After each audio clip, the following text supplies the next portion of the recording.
Bismillahirrahmanirrahim.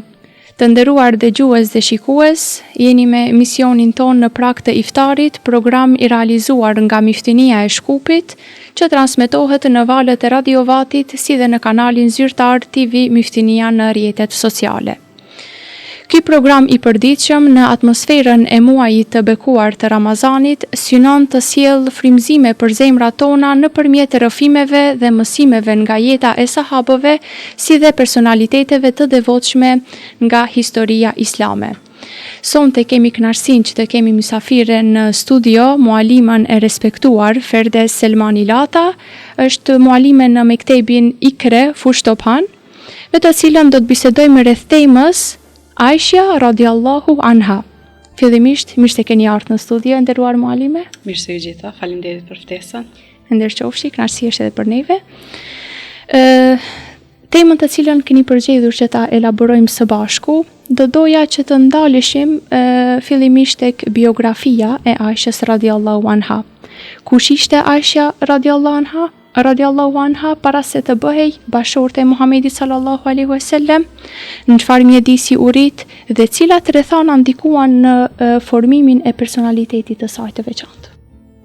Në emër të Allahut, mëshiruesit, mëshirbërësit, fillimisht kam kënaqësinë të uroj muajin e bekuar të Ramazanit, muaj të cilin Allahu xhaleshanuhu na e ka bërë dhurat që neve të reflektojmë në këtë muaj, të jemi verzioni më i mirë i vetes tonë, që të jemi të devotshëm dhe të fitojmë kënaqësinë e Allahut inshallah. Të flasësh për Aishën radiallahu anha, një grua, një kolos i dijes, është shumë e pakët sepse ajo për mendimin tim duhet të studiohet mirë dhe të jetë një model shumë i mirë për neve, të gjithë muslimanëve. Aisha radiallahu anha u lind dhe u rrit në një familje ku besimi, ku dashuria për Allahun, dashuria për pejgamberin ishte një stil jetese. Ishte bia e Ebu Bekrit radiallahu anhu dhe Rumanit. Me thanë, ishte bia e njeriut më të dashur të Muhamedit a.s. I cili ishte ndër të parët që pranoi islamin, ishte bashkëudhëtari i vetmi që shoqëroi në rrugtimin më të rëndësishëm dhe më të vështirën që e bëri Muhamedi a.s. hijretin.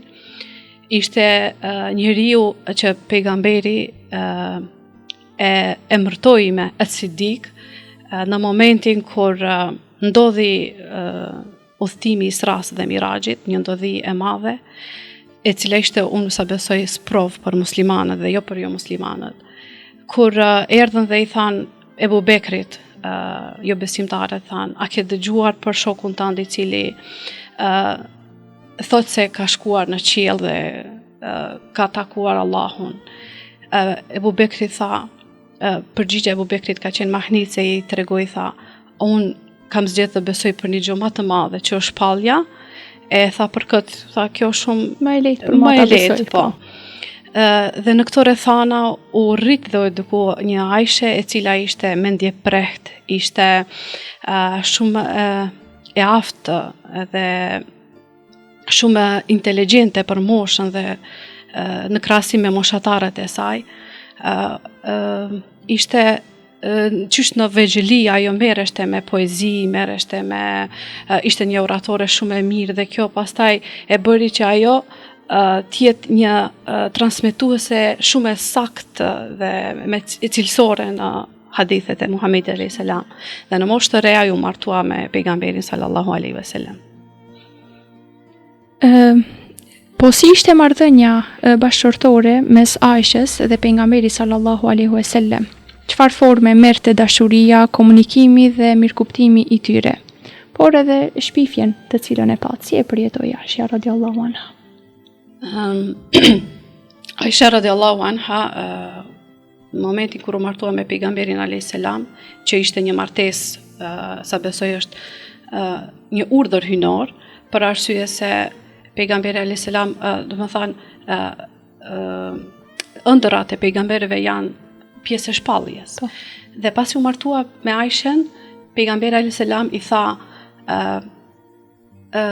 i tregoi se ai e ka pa në ëndër një melajke e cila ishte veshur me fustan mondafshi të bardhë, dhe kur ja ka zbulu fytyrën e ka pas se ka qenën Aisha.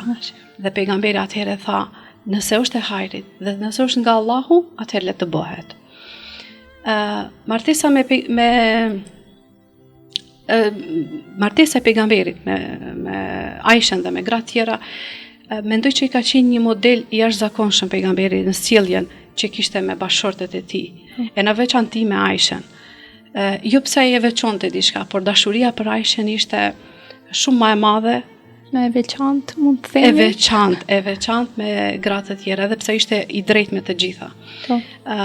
Shpesh herë Aisha e pyette për dashurinë, edhe pse ishte në moshë e re, ishte një shpirt fëminor, edhe pyete se sa më don ja Resulullah, sa më don i dërguari i Allahut.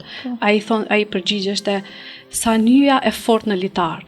Dhe shpesh Aisha e pyete si është nyja, ai përgjigjeshte e fortë siç ka qenë.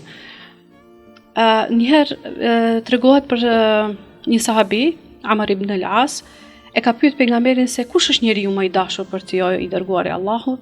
Ai është përgjigjur Aisha. Dhe pastaj vazhdon pyetja, thot, po nga burrat, dhe kishte shprehë se do të jetë emri i këtij sahabiu. Ai u përgjigj baba i saj. Me thënë, mu shumë pëlqen kjo përgjigje për arsye se nuk tha Ebu Bekri, po tha baba i saj, dhe me thënë duke shprehur përsëri e potencoi dashurinë po që kishte për Aishën radiallahu anha. Kjo dashuri dhe kjo mirëkuptim që kishte Aisha me pejgamberin alayhis salam, shpesh i bënte që edhe gratë tjera të kenë një lloj xhelozie, mirëpo edhe Aisha kishte një lloj xhelozie për Hatixhen radiallahu anha, mirëpo pejgamberi alayhis salam çdo herë mirëkuptonte, kishte një komunikim shumë të hapur me të dhe me gratë tjera, edhe asnjëherë nuk e qortonte. Edhe nëse ka ndodhur ndonjëherë të ketë ndonjë qortim, e ka bërë shumë me butësi, që duke mos e i prek ndjenja, duke mos i thy ndjenjat e Aishës radiallahu anha. Pra ka qenë i barabartë. I barabartë, më thonë dhe i mirëkuptueshëm deri në fund. Shpesh herë pejgamberi alayhis salam garonte me Aishën radiallahu anha, dhe tregonte Aisha kur ajo ishte më e dobët dhe më e re në moshë, dhe ishte më e re se pejgamberi, ajo çdo herë mundte pejgamberin. Mirë po thot kur filloi dhe pak kur rëndova atëherë më mundi pejgamberi alayhis salam. Mirë po nga ky raport dhe nga kjo marrëdhënie që kishte me pejgamberin nuk shpëtoi edhe nga sprova që ata të dy e kaluan, dhe nga sepse dihet historikisht se sprovat më të rënda janë për pejgamberët. Edhe pejgamberi alayhis salam kishte sprovat shumë të rënda që i kaloi. Mirë po ishte edhe një prej sprovave shpifja që ju bë Aishës radiallahu anha, duke mos me hyrë shumë në historinë, mirë po duke u kthy nga luftra, që ishte edhe Aisha pjesë në një prej luftrave. Atëherë ajo u vonua dhe nuk ju bashkangjit karavanit, dhe në këtë moment një sahabi që kishte mbledh më mbrapa e mori dhe e shoqëroi deri në Medinë. Mirë po këtë rast e shfrytzuan munafikët, hipokritët, e shfrytzuan rastin dhe filluan shpifjet të bëjmë për Aisha radiallahu anha dhe familjen e pejgamberit alayhis salam. Mirë po, fatkeqësia më e madhe është se në këtë shpifje nuk rënd, me thonë, edhe vetë muslimanët, dhe gati në çdo shtëpi fliteshte për këtë shpifje, për këtë sprov që i tangoi këto të di dhe familjen e pejgamberit. Dhe në këtë, kur e kuptoi Aisha, ajo tregonte se ka qenë sëmur, ka qenë me temperaturë, dhe kur e kuptoi u rënua shumë dhe u mërzit aq shumë sa që filloi gjithkohës qante. Dhe kur erdhën ta vizitojnë prindërit e vet, dhe i thotë Ebu Bekrit, thotë, o baba, foli pejgamberit, dhe më thënë një farë mënyrë kërkonte t'i arsjetoashte se ajo ishte e pafajshme. Ka Përkrahje nga prindërit. Tha, çka ti thon pejgamberit? Njëjtën përgjigje ja tha edhe Umu Romani, tha, çka ti thon pejgamberit?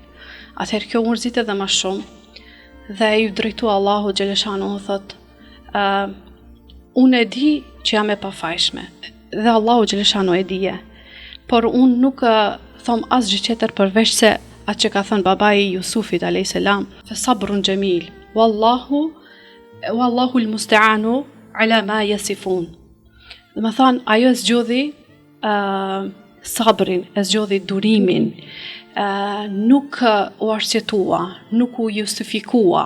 Dhe më thonë, kishte një bindje të plotë Allahu xhaleshanuhu se ai do ta arsjeton pafajësinë, do ta tregon pafajësinë e Aishës. Mirë po në thot ende pa mbaru, dhe më thonë ende pa dalë askush pidhome, thot i erdhi shpallja Muhamedit alayhis salam dhe zbritën ajete në surën Nur ku Allahu xhaleshanu thot tregon për pafajësinë e Aishës radhiyallahu anha, dhe këto ajete lexohen edhe sot e kësaj dite dhe do të lexohen deri në ditën e gjykimit. Dhe Aisha thot, unë isha e bindur se Allahu xhaleshanuhu do ta dëshmon pafajësinë time, ndoshta me ndonjë ëndër, ndoshta në një farë mënyre tjetër. Mirë, po asnjëherë nuk e kam mendu se kjo do të jetë shpallje, dhe më thonë me Kur'an që edhe sot siç e potencuar që lexohet edhe Aisha, kjo ishte Aisha radhiyallahu anha, e cila me bindje të plot, me besim të plot, me dinjitetin e fortë që kishte, që besoj që do të jetë shembull edhe për neve në këto ditët e sotit, që do të kalohet dhe nderi i muslimanëve dhe nderi i grave muslimane është i shenjtë. Po gjithsesi. Thatë e nderuara mualime që Aisha radhiyallahu anha, dhe me thënë qysh në vegjlin e saj ka qenë e ditur, ka pat një oratori shumë të dalluar. Pse konsiderohet një nga gratë më të ditura në historinë islame? Tha që edhe në transmetimin e haditheve ka pat një kontribut të madh. Si ishte kjo? Aisha radhiyallahu anha është simboli i gruas intelektuale, është simboli i mendjes së ndritur. Për arsye se ajo, ashtu siç tham në fillim, u rit me shpalljen, po u edukua dhe ishte pjesëmarrëse, si me thonë, e drejt për drejt, kur pejgamberi shpeshherë i vinte shpallja duke qenë te shtëpia e Aishës radhiyallahu anha. Ajo ishte si të themi transmetuesja ndër transmetueset më të mëdha të hadithit të pejgamberit pas Ebu Hurejrës, sepse ajo ishte vetmja grua që transmetonte dhe ishte drejt për drejt me jetën e pejgamberit alayhis salam brenda shtëpisë, brenda mureve të shtëpisë, ku njeriu është në komoditetin më të lartë familjar. Dhe të gjithë sahabët tjerë e ndjekshin pejgamberin apo pasyeshin pejgamberin, që ishin shumicë, e shifshin jashtë shtëpisë. Mirë, Aisha ishte vetmja dhe ajo është transmetuese e haditheve të cilat janë themelet e fikut dhe etikës islame. Edhe këtë arriti ajo duke qenë kurioze për të mësu dhe për të ditë më së shumti. Ajo ishte nuk e kishte problem të pyeste, nuk e kishte problem të diskutonte me pejgamberin alayhis salam, vetëm që sa më shumë të kuptonte, me themel diturinë. Ajo nuk e konsideronte pyetjen turp, ose e kundërshtonte edhe nuk e konsideronte ose mos besim diçka se po dishon në besimin e vet. Mirë, pa ajo deshte të dije sa më shumë. Po kishte edhe një precizitet kur pyette. Për shembull, neve jemi në muajin e Ramazanit dhe çdo herë potencojmë në 10 ditët e fundit lutjen të cilën, pejgamberit e ka pyetur, o i dërguar i Allahut, nëse unë do të di se kur është nata e Kadrit, çka ti lutem Allahut? E dim në lutjen që do e bëjmë vazhdimisht në gjatë muajit Ramazanit. Ajo shpesh ishte e përpikt për çdo punë që deshte ta bën, dhe kërkonte çdo herë pyetje kërkonte përgjigje prej pejgamberit alayhis salam. Dhe një herë më ka rënë një rast shumë interesant, thotë, e kisha një dhurat ose një sadaka për ta dhënë dhe kisha 2 fëmijë. Edhe pyeta pejgamberit, cilin është më prioritet, cili duhet t'ja jap, ai që ishte e përpikt. Pejgamberi tha, dera që është më afër prej derës tande. Dhe kjo ishte e bënte Aishën, të veçantë në dije të veçantë dhe pas vdekjes pejgamberit shtëpia e Aishës u shëndrua në shkollë të shumë sahabëve, tabiinëve, të grave dhe burrave që shkojshin dhe dëgjojshin hadithe, merrshin dituri, më thonë, pajiseshin me shumë njohuri që të cilat nuk i gjeshin dikun tjetër përveç se te Aisha radiallahu anha. Për në fund, çfarë mesazhi na jepni për këtë personalitet të çmuar? Në këto kohët që po jetojmë ne mes shumë sprovave dhe sfidave, ku vlerat janë shndruar në antivlera, ku mas shumë jepet rëndësi informacionit se dijes, atëherë ne kemi Aishën, që besoj që duhet edhe të merret si modeli më i mirë, ndoshta për një grua që don të shërben familjes dhe shoqërisë në përgjithësi. Atëherë Aisha diti të na mëson se besimi dhe dija janë një gjë që duhet shkojnë paralel. Dhe as besimi nuk mundet pa dije dhe dija pa besim është shumë e mangët. Aisha na mësoi se me besim të fortë, me dinjitet dhe me dashuri për dije, do të thonë mendjet pastrohen dhe zemrat ndriçohen më së shumti. Aisha radiallahu anha na mësoi se te gruaja mos të vlerësohet fiziku i saj, por dinjiteti i saj, besimi i saj, intelektualiteti i saj dhe përkushtimi i saj që ajo grua do t'ja bën familjes dhe mbi të gjitha shoqërisë në përgjithësi. Allah ju shpërbleft e nderuar për elaborimin e temës. Këtu e përmbyllim emisionin deri në takimin e radhës. Mirupafshim. Esselamu alaikum wa rahmetullahi wa barakatuhu.